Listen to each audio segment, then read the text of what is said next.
ನೀವೇನು ನಮ್ಮ ಚಾನಲ್ಸ್ಗೆ ಸಬ್ಸ್ಕ್ರೈಬ್ ಆಗಿಲ್ಲ ಅಂದರೆ ಈ ಕೂಡಲೇ ಸಬ್ಸ್ಕ್ರೈಬ್ ಬಟನನ್ನು ಒತ್ತಿ, ಹಾಗೆ ಪಕ್ಕದಲ್ಲಿರೋ ಬೆಲ್ ಐಕಾನ್ನ ಕ್ಲಿಕ್ ಮಾಡಿ. ನನಗೆ ಹ್ಯಾಂಗ್ಮ್ಯಾನ್ ಬಂದಿದೆ. ನೀವೇನು ಲೈಫಲ್ಲಿ ಯಾವುದಕ್ಕೂ ಒಂದು ಸೊಲ್ಯೂಷನ್ನ ಹುಡ್ಕೊಳ್ಳೋಕ್ಕೆ ಟ್ರೈ ಮಾಡ್ತಾ ಇದ್ದೀರಾ ಅಂತ ಕಾರ್ಡ್ ಹೇಳುತ್ತೆ. ನೀವು ಅಥವಾ ಅದರ್ ಪರ್ಸನ್ನು ಯಾಕೆ ಈ ಥರ ಆಗ್ತಾ ಇದೆ, ಯಾಕೆ ಆ ಥರ ಆಗ್ತಾ ಇದೆ ಅಂತ ಯೋಚನೆ ಮಾಡ್ತಾ ಇದ್ದೀರಾ. ಕಾಂಪ್ರಮೈಸಿಂಗ್ ಯುವರ್ ಸೆಲ್ಫ್ ಅಂತ ಕಾರ್ಡ್ ಹೇಳುತ್ತೆ. ನಿಮಗೆ ತುಂಬ ಬೇರೆಯವರಿಂದ ತುಂಬ ಎಕ್ಸ್ಪೆಕ್ಟೇಷನ್ಸ್ ಇದೆ ಅಂತ ಹೇಳ್ಬೋದು. ಲೈಫಲ್ಲಿ ಯಾವಾಗ ಬೇಜಾರಾಗುತ್ತೆ ಅಂದರೆ ನಮಗೆ ನಮ್ಮನ್ನು ಬಿಟ್ಬಿಟ್ಟು ಬೇರೆಯವ್ರ ಮೇಲೆ ನಾವು ಅವ್ರು ಅದನ್ನು ಮಾಡಲಿ ಅವ್ರು ಇದನ್ನು ಮಾಡಲಿ ಅಂತ ಅಂದ್ಕೊಂಡು ಎಕ್ಸ್ಪೆಕ್ಟೇಷನ್ಸ್ನ ಇಟ್ಕೊಂಡು ಕುಂತಾಗ ತುಂಬ ಬೇಜಾರಾಗುತ್ತೆ. ಆ ಸ್ಟೇಜಲ್ಲಿ ನೀವು ಇದ್ದೀರಾ ಅಂತ ಕಾರ್ಡ್ ಹೇಳ್ತಾ ಇದೆ. ಸೆಕೆಂಡ್ ಕಾರ್ಡ್ ನನಗೆ ಏಸ್ ಆಫ್ ಕಪ್ಸ್ ಬಂದಿದೆ. ಖಂಡಿತವಾಗ್ಲೂ ಏಸ್ ಆಫ್ ಕಪ್ಸ್, ನೀವು ಲವ್ನ ನೀವು ಮೀಟ್ ಆಗ್ತೀರಾ. ನಿಮ್ಮ ಲೈಫಲ್ಲಿ ಸಮ್ವನ್ ಸ್ಪೆಷಲ್ ಬರ್ತಾರೆ ಮಂತಲ್ಲಿ. ಇನ್ ಕೇಸ್ ನೀವು ಸಿಂಗಲ್ ಇದ್ದರೆ, ಸೊ ಮೇ ಬಿ ಇವಾಗ ನೀವು ಕಮಿಟೆಡ್ ಆಗಿದ್ದೀರಾ, ರೀಸೆಂಟ್ಲಿ ಬ್ರೇಕಪ್ ಆಗಿದೆ ಅಂತ ಕೂಡ ಹೊಸ ವ್ಯಕ್ತಿ you will meet someone new ಅಂತ ಕಾರ್ಡ್ ಹೇಳುತ್ತೆ, ಸ್ಪೆಷಲಿ ಅಂತ ಹೇಳ್ತೀನಿ. ಥರ್ಡ್ ಕಾರ್ಡ್ ನನಗೆ ಡೆತ್ ಕಾರ್ಡ್ ಬಂದಿದೆ. ಮೇ ಬಿ ನಿಮ್ಮ ಒಳಗೆ ನಿಮ್ಮನ್ನು ಯಾವುದೋ ಒಂದು ವಿಷಯ ನಿಮ್ಮನ್ನು ನಿಧಾನವಾಗಿ ನಿಮ್ಮನ್ನು ಕಿಲ್ಲಿಂಗ್ ಯು ಅಂತ ಹೇಳುತ್ತೆ. ನಿಧಾನವಾಗಿ ನಿಮ್ಮನ್ನು ಸಾಯಿಸ್ತಾ ಇದೆ ಒಳಗೊಳಗೆ ಅಂತ ಹೇಳ್ಬೋದು. ಯಾರು ನನ್ನನ್ನು ಪ್ರೀತಿಸೋರಿಲ್ಲ, ಯಾರು ನನ್ನನ್ನು ಕೇರ್ ಮಾಡೋರಿಲ್ಲ ಅಂತವ್ರಿಗೆ ಎಲ್ರಿಗೂ ಅಲ್ಲ ಫ್ರೆಂಡ್ಸ್, ಕೆಲವ್ರಿಗೆ ಅನ್ನಿಸ್ತಾ ಇದೆ. ಡೆತ್ ಕಾರ್ಡ್ ಬಂದಿದೆ. ಗಿವಿಂಗ್ ಅಪ್ ಅಂತ ಹೇಳುತ್ತೆ. ನೀವು ಲೈಫ್ನ ಗಿವ್ ಅಪ್ ಮಾಡಬೇಕು ಅಂತ ಕೆಲವರು ಅಂದ್ಕೊಂಡ್ರೆ ಖಂಡಿತವಾಗ್ಲೂ ಆ ನಿರ್ಧಾರನ ತಗೊಳ್ಬೇಡಿ ಅಂತ ಹೇಳ್ತೀನಿ. ನೀವು ಅಂದ್ಕೊಳ್ಳೋಕ್ಕಾಗದೇ ಇರೋವಂಥ ಸಮ್ಮನ್ ಸ್ಪೆಷಲ್ ತುಂಬ ಒಳ್ಳೆ ವ್ಯಕ್ತಿ ನಿಮ್ಮ ಲೈಫಲ್ಲಿ ಬರ್ತಾರೆ ಅಂತ ಕಾರ್ಡ್ ಹೇಳ್ತಾ ಇದೆ. ಫೋರ್ತ್ ಕಾರ್ಡ್ ನನಗೆ ಕಿಂಗ್ ಆಫ್ ವಾಂಡ್ಸ್ ಬಂದಿದೆ. ಯಂಗರ್ ಪರ್ಸನ್ ಫೈರ್ ಸೈನ್ನ ರೀಪ್ರೆಸೆಂಟ್ ಮಾಡ್ತಾರೆ. ಬಟ್ ನೀವು ಇಷ್ಟಪಡೋ ವ್ಯಕ್ತಿ ಆಗಿದ್ದಾರೆ ಅವರು, ಫೈರ್ ಸೈನ್ನ ರೀಪ್ರೆಸೆಂಟ್ ಮಾಡೋರು. ಅವ್ರದ್ದು ಅಷ್ಟೊಂದು ಕೇರ್ ಮಾಡಲ್ಲ ಅಂತ ಹೇಳ್ಬೋದು. ಅವ್ರು ಯಾವುದೇ ಈ ರಿಲೇಷನ್ಶಿಪ್ಗೆ ಅಥವಾ ಈ ಲವ್ಗೆ, ಮ್ಯಾರಿಡ್ ಲೈಫ್ಗೆ ಯಾವುದೇ ಎಫರ್ಟ್ನ ಹಾಕ್ತಾ ಇಲ್ಲ. ಸೊ ಅದರ್ ಪರ್ಸನ್ ಅಂತ ಹೇಳ್ತಾ ಇದೆ. ಫಿಫ್ತ್ ಕಾರ್ಡ್ ನಮಗೆ ಮೆಜಿಷಿಯನ್ ಕಾರ್ಡ್ ಬಂದಿದೆ. ನಿಮಗೆ ಗೊತ್ತಿದೆ ನಾನೇನು ರೀಡ್ ಮಾಡೋದು, ನೀವು ಆ ಲೈಫಲ್ಲಿ ಇದ್ದೀರಾ, ಸಿಚುವೇಶನಲ್ಲಿ ಇದ್ದೀರಾ, ಬೆಟರ್ ದೆನ್ ಮೀ ನಿಮಗೆ ಗೊತ್ತಿದೆ.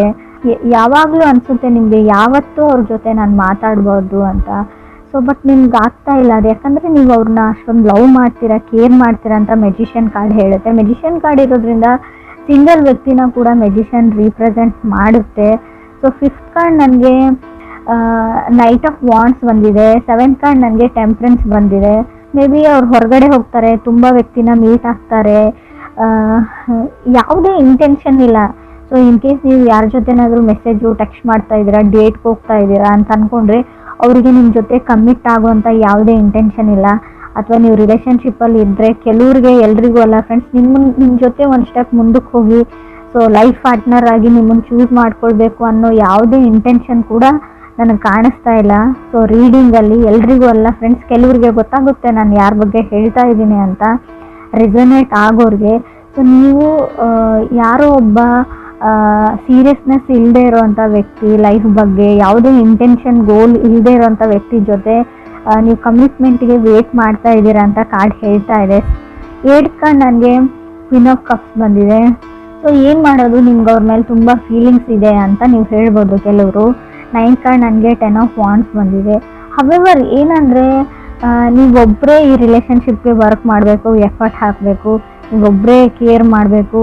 ಸೊ ಎಲ್ಲ ಸಫರಿಂಗ್ನ ಅನುಭವಿಸ್ಬೇಕು ಅವ್ರು. ಯಾಕಂದರೆ ನಿಮ್ಮ ಥರನೇ ಬೇರೆಯವ್ರ ಜೊತೆ ಕಮ್ಯುನಿಕೇಟ್ ಮಾಡ್ತಾರೆ, ನಿಮ್ಮ ಹತ್ರ ಹೇಗೆ ಬಿಹೇವ್ ಮಾಡ್ತಾರೆ, ಸೊ ಹಾಗೆ ತುಂಬ ಜನಗಳ ಜೊತೆ ಅವ್ರು ಬಿಹೇವ್ ಮಾಡ್ತಾರೆ. ಸೊ ಇದನ್ನು ನೀವು ಏನಂತ ಅಂದ್ಕೊಳ್ತಿರೋ ಗೊತ್ತಿಲ್ಲ ನನಗೆ. ಸೊ 10th ಕಾರ್ಡ್ ನನಗೆ 4 ಆಫ್ ಸಾರ್ಡ್ಸ್ ಬಂದಿದೆ. 4 ಆಫ್ ಸಾರ್ಡ್ಸ್ ಅಂದರೆ ತುಂಬ ಕೇರ್ಲೆಸ್ ವ್ಯಕ್ತಿನ ರೀಪ್ರೆಸೆಂಟ್ ಮಾಡುತ್ತೆ. ಆ ವ್ಯಕ್ತಿ ನಿಮ್ಮ ಬಗ್ಗೆ ಕೇರ್ ಮಾಡಲ್ಲ. ತುಂಬ ಒಳ್ಳೆ ಮೆಮೊರೀಸ್ ಇದೆ ನಿಮಗೆ. 4 ಆಫ್ ಸಾರ್ಡ್ಸ್ ಹಳೆ ಮೆಮೊರೀಸ್ನ ಮೆಲ್ಕ್ ಹಾಕೋದು ಅಂತ ಹೇಳುತ್ತೆ. ಹಳೆ ಮೆಸೇಜಸ್ನ ನೋಡ್ತಾ ಇದ್ದೀರಾ, ಹಳೆ ಫೋಟೋಸ್ ನೋಡ್ತಾ ಇದ್ದೀರಾ. ಬಟ್ ಏನು ಅಂದರೆ ಮೇ ಬಿ ಇನ್ ಕೇಸ್ ನಿಮ್ಮದು ಬ್ರೇಕಪ್ ಆಗಿದೆ, ಗೋಸ್ಟೆಡ್ ಫೀಲಿಂಗ್, ಅವ್ರು ನಿಮ್ಮ ಜೊತೆ ಮಾತಾಡ್ತಾ ಇಲ್ಲ, ಕಮ್ಯುನಿಕೇಷನ್ ಸ್ಟಾಪ್ ಮಾಡಿದ್ದಾರೆ ಅಂದರೆ ಅದ್ರ ಬಗ್ಗೆನೇ ಯೋಚನೆ ಮಾಡಿ ನೀವು ನಿದ್ದೆ ಮಾಡ್ತಾ ಇಲ್ಲ, ನಿದ್ದೆ ಬರ್ತಾ ಇಲ್ಲ ಅಂತ ಕಾರ್ಡ್ ಹೇಳ್ತಾ ಇದೆ. 11th ಕಾರ್ಡ್ ನನಗೆ 10 ಆಫ್ ಕಪ್ಸ್ ಬಂದಿದೆ. Such A waste of time ಅಂತ ಹೇಳ್ತೀನಿ. ನೀವು ಇನ್ನೂ ಆ ವ್ಯಕ್ತಿಗೆ ವೇಟ್ ಮಾಡ್ತೀರಾ ಅಂದರೆ ನಿಮ್ಮದು ಟೈಮ್ ವೇಸ್ಟ್ ಅಂತ ಹೇಳ್ತೀನಿ. ಸೊ ಆ ವ್ಯಕ್ತಿಗೆ ಯಾವುದೇ ಇಂಟ್ರೆಸ್ಟ್ ಇಲ್ಲ ನಿಮ್ಮ ಮೇಲೆ ಅಂತ ಕೂಡ ಕಾರ್ಡ್ಸ್ ಹೇಳ್ತಾ ಇದೆ. 12th ಕಾರ್ಡ್ ನನಗೆ 2 ಆಫ್ ಪೆಂಟಿಕಲ್ಸ್, 13 ನನಗೆ 9 ಆಫ್ ಪೆಂಟಿಕಲ್ಸ್ ಬಂದಿದೆ. 2 and 9 ತುಂಬ ಡ್ರಿಂಕ್ ಡ್ರಿಂಕ್ಸ್ ಮಾಡ್ತಾರೆ, ಅವರು ಫ್ರೆಂಡ್ಸ್ ಜೊತೆ ಪಾರ್ಟಿ ಮಾಡ್ತಾರೆ, ನೋಡೋಕೆ ಚೆನ್ನಾಗಿದ್ದಾರೆ, ಗಾರ್ಜಿಯಸ್ ಇದ್ದಾರೆ ಅಥವಾ ಹ್ಯಾಂಡ್ಸಮ್ ಇದ್ದಾರೆ, ಅವ್ರಿಗೆ just they like to have a fun ಅಂತ ಹೇಳ್ಬೋದು. ಅವ್ರು ಫನ್ಗೋಸ್ಕರ ನಿಮ್ಮ ಜೊತೆ ಕನೆಕ್ಟ್ ಆಗಿದ್ದಾರೆ ಅಥವಾ ಬೇರೆ ಯಾರ ಜೊತೆ ಕನೆಕ್ಟ್ ಆದರೂ ಸೊ ಅವ್ರ ಫನ್ಗೋಸ್ಕರ ಅಷ್ಟೇ ಅಂತ ಕಾರ್ಡ್ಸ್ ಹೇಳ್ತಾ ಇದೆ. ಇದಕ್ಕಿಂತಲೂ ಜಾಸ್ತಿ ಅಲ್ಲಿ ಏನೂ ಇಲ್ಲ. ಅವರು ಸೀರಿಯಸ್ ಆಗಿರೋ ವ್ಯಕ್ತಿನೂ ಅಲ್ಲ, ಸೀರಿಯಸ್ನೆಸ್ಸು ಇಲ್ಲ, ಲೈಫ್ನ ಜಸ್ಟ್ ಲೈಕ್ ಒಂದು ಗೇಮ್ ಥರ ತೊಗೊಂಡಿದ್ದಾರೆ, ಎಕ್ಸೈಟ್ಮೆಂಟ್ ಫನ್ಗೋಸ್ಕರ. ಸೊ ಏನೇ ಮಾಡಿದ್ರು ಅದಕ್ಕೋಸ್ಕರ ಅವ್ರು ಮಾಡ್ತಾರೆ ಅಂತ ಕೂಡ ಕಾರ್ಡ್ ಹೇಳ್ತಾ ಇದೆ. 14th ನನಗೆ ಎಂಪ್ರೆಸ್ ಕಾರ್ಡ್ ಬಂದಿದೆ. ಸೊ ಈ ಥರ ಇರೋ ವ್ಯಕ್ತಿ ಜೊತೆ ಇನ್ನೂ ರಿಲೇಷನ್ಶಿಪ್ಪಲ್ಲಿದ್ದರೆ, ಕನೆಕ್ಟ್ ಆಗಿದ್ರೆ, ಇತ್ತೀಚೆಗೆ ಕನೆಕ್ಟ್ ಆಗಿದ್ರು ಕೂಡ ಸೊ ಸಡನ್ನಾಗಿ ನೀವು ಪ್ರೆಗ್ನೆಂಟ್ ಆಗುವಂಥ ಚಾನ್ಸಸ್ ಇದೆ. ಕೇರ್ಫುಲ್ ಹೇಳ್ತೀನಿ ನಾನು, ಆಲ್ರೆಡಿ ಆಗಿರ್ಬೋದು. ಎಂಪ್ರೆಸ್ ಕಾರ್ಡ್ ಇರೋದ್ರಿಂದ ನೀವು ಮ್ಯಾರಿಡ್ ಆಗಿದ್ರೆ ಕಂಗ್ರೆಸ್ ಹೇಳ್ತೀನಿ ನಾನು, ಗುಡ್ ನ್ಯೂಸ್ ಹೇಳ್ತೀನಿ. ಕೆಲವ್ರಿಗೆ ಗುಡ್ ನ್ಯೂಸ್ ಬರುತ್ತೆ, ಬಟ್ ಸ್ಟಿಲ್ ಇನ್ನೂ ಕೆಲವ್ರಿಗೆ ಅವ್ರ ಇಂಟೆನ್ಷನ್ ಬರೀ ಇಷ್ಟೇ, ಇಂಟಿಮೆಸಿಗೋಸ್ಕರ ಕನೆಕ್ಟ್ ಆಗಬೇಕಾಗಿತ್ತು, ಅವರು ಫಿಸಿಕಲಿ ಕನೆಕ್ಷನ್ಗೋಸ್ಕರ ಕನೆಕ್ಟ್ ಆಗಿದ್ದಾರೆ. ಸೊ ಸಡನ್ನಾಗಿ ಪ್ರೆಗ್ನೆನ್ಸಿ ಹೇಳ್ತಾ ಇದೆ. ಇದ್ರ ಮೇಲೆ ನಾನು ಏನು ಹೇಳೋಕ್ಕಾಗಲ್ಲ. ನಿಮಗೆ ಒಂದು ಎಚ್ಚರಿಕೆನೂ ಕೊಡ್ತಾ ಇದ್ದೀನಿ ನಾನು. ಆ ಥರ ಇರೋ ವ್ಯಕ್ತಿ ಜೊತೆ ಕನೆಕ್ಟ್ ಆಗಿದ್ರೆ ಅಥವಾ ನಿಮ್ಮ ಪರ್ಸನ್ ಆ ಥರ ಇಲ್ಲ ಅಂತ ನಿಮ್ಗೆ ಅನಿಸಿದ್ರು, ಆದಷ್ಟು ನೀವು ಡಿಸ್ಟೆನ್ಸ್ನ ಮೇಂಟೈನ್ ಮಾಡಿ ಅಂತ ಹೇಳ್ತೀನಿ. ಸೊ ಅದು ಒಂದು ಇಂಟೆನ್ಷನ್ ಅವ್ರದ್ದು ಏನಾದರೂ ಫುಲ್ಫಿಲ್ ಆಯಿತು ಅಂದರೆ ಮತ್ತೆ ಅವ್ರು ನಿಮ್ಮ ಕಡೆ ನೋಡೋ ಚಾನ್ಸು ಇಲ್ಲ, ನಿಮ್ಮ ಕಾಲು ಪಿಕ್ ಮಾಡಲ್ಲ, ಮೆಸೇಜ್ಗೂ ರೆಸ್ಪಾನ್ಸ್ ಮಾಡಲ್ಲ ಅಂತ ನಾನು ಹೇಳ್ತಾ ಇದ್ದೀನಿ.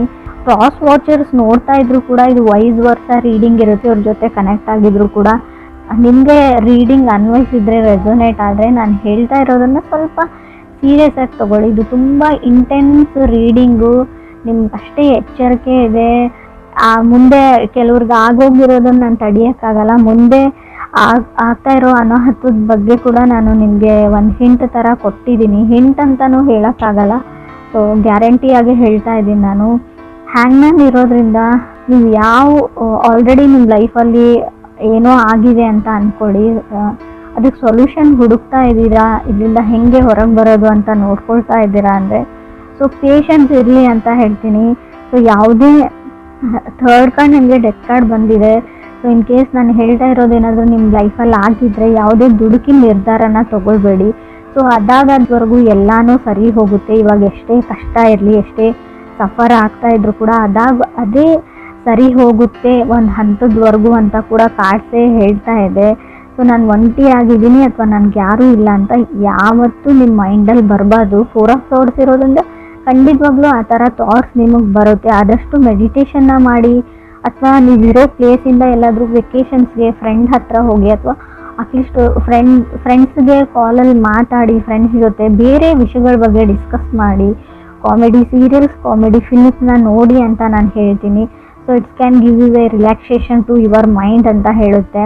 ಸಂಬಡಿ ಫ್ರಮ್ ಫಾಸ್ಟ್ ಅಂತ ಹೇಳ್ಬೋದು, ಮೆಸೇಜ್ ಅವರಿಂದನೂ ನಿಮಗೆ ಬರ್ಬೋದು, ಬಟ್ ನೀವು ಅವ್ರ ಜೊತೆ ಮಾತಾಡಲ್ಲ. ಆಲ್ರೆಡಿ ನೀವು ಈ ವ್ಯಕ್ತಿ ಜೊತೆ ಕನೆಕ್ಟ್ ಆಗಿದ್ದೀರಾ. ಸೊ ಆ ವ್ಯಕ್ತಿ ಏನೋ ನಿಮ್ಗೆ ಹೇಳಕ್ಕೆ ಟ್ರೈ ಮಾಡ್ತಾ ಇದ್ದಾರೆ, ಯಾರೋ ಸೊಲ್ಯೂಷನ್ ಕೊಡ್ತಿದ್ರೆ ತೊಗೊಳ್ಳಿ ಅಂತ ಹೇಳ್ತೀನಿ. ಒಂದು ಸರ್ತಿ ಕಾಲ್ನ ಪಿಕ್ ಮಾಡಿ ಅಥವಾ ಮೆಸೇಜ್ಗೆ ರೆಸ್ಪಾನ್ಸ್ ಮಾಡಿ. ಸೊ ಅಟ್ಲೀಸ್ಟ್ ರೆಸ್ಪಾಂಡ್ ಮಾಡಿ, ಒಂದು ಸರ್ತಿ ಮಾತಾಡಿ ಅಂತ ಹೇಳ್ತೀನಿ. ಯಾರನ್ನೋ ಇಗ್ನೋರ್ ಮಾಡ್ತಾ ಇದ್ರೆ, in case magician card with knight of wands ಬಂದರೆ ನೀವು ಯಾರನ್ನಾದ್ರೂ ಇಗ್ನೋರ್ ಮಾಡ್ತಾ ಇರ್ಬೋದು ಅಥವಾ ಅದರ್ ಪರ್ಸನ್ ನಿಮ್ಮನ್ನು ಇಗ್ನೋರ್ ಮಾಡ್ತಾ ಇರ್ಬೋದು. ಸೊ ಯಾರು ಮೆಸೇಜ್ ಮಾಡ್ತಾ ಇರ್ತಾರೆ, ಕಾಲ್ ಮಾಡ್ತಾ ಇರ್ತಾರೆ, ಸೊ ಅವ್ರಿಗೆ ಗೊತ್ತಿರುತ್ತೆ ಒಂದು ಸರ್ತಿ ಆದರೂ ನಾನು ಕಾಲ್ ಪಿಕ್ ಆಗಲಿ ಅಥವಾ ನನ್ನ ಮೆಸೇಜ್ಗೆ ರೆಸ್ಪಾನ್ಸ್ ಬರಲಿ ಅಂತ ಈಗರ್ಲಿ ವೆಯ್ಟ್ ಮಾಡ್ತಾ ಇದ್ದಾರೆ ಅವರು. ಸೊ ಯಾರನ್ನು ಆ ಲೆವೆಲ್ವರೆಗೂ ಇಗ್ನೋರ್ ಮಾಡಬೇಡಿ. ಸೊ ನಿಮ್ಮ ಮನಸ್ಸಲ್ಲಿ ಫೀಲಿಂಗ್ಸ್ ಇರಲಿ ಇಲ್ಲದೇ ಇರಲಿ, ಅವ್ರ ಇಷ್ಟ ಇರಲಿ ಇಲ್ಲದೇ ಇರಲಿ, ಸೊ ಮಾತಾಡೋದ್ರಲ್ಲಿ ಏನೂ ಇಲ್ಲ. ಒಂದು ಸರ್ತಿ ಏನು ವಿಷಯ ಅಂತ ಕೇಳಿ ಅಂತ ಕಾರ್ಡ್ಸ್ ಹೇಳ್ತಾ ಇದೆ. ಸೊ ಮೆಜಿಷಿಯನ್ ಕಾರ್ಡ್ ಇರೋದ್ರಿಂದ ಕೆಲವರು ಸಿಂಗಲ್ಸ್ ಇರೋರಿಗೆ ಖಂಡಿತ ಅನ್ಎಕ್ಸ್ಪೆಕ್ಟೆಡ್ಲಿ ಸಡನ್ನಾಗಿ ಲವ್ ಆಫ್ ಯುವರ್ ಲೈಫ್ ಸಿಗೋ ಚಾನ್ಸಸ್ ತುಂಬಾ ಇದೆ. ಸೊ ನಿಮಗೆ ಬೇಡವೇ ಬೇಡ ಅಂತ ಅನ್ನೋರಿಗೆ ಸೊ ಸಿಗಲ್ಲ ಅಂತ ನಾನು ಹೇಳ್ತೀನಿ.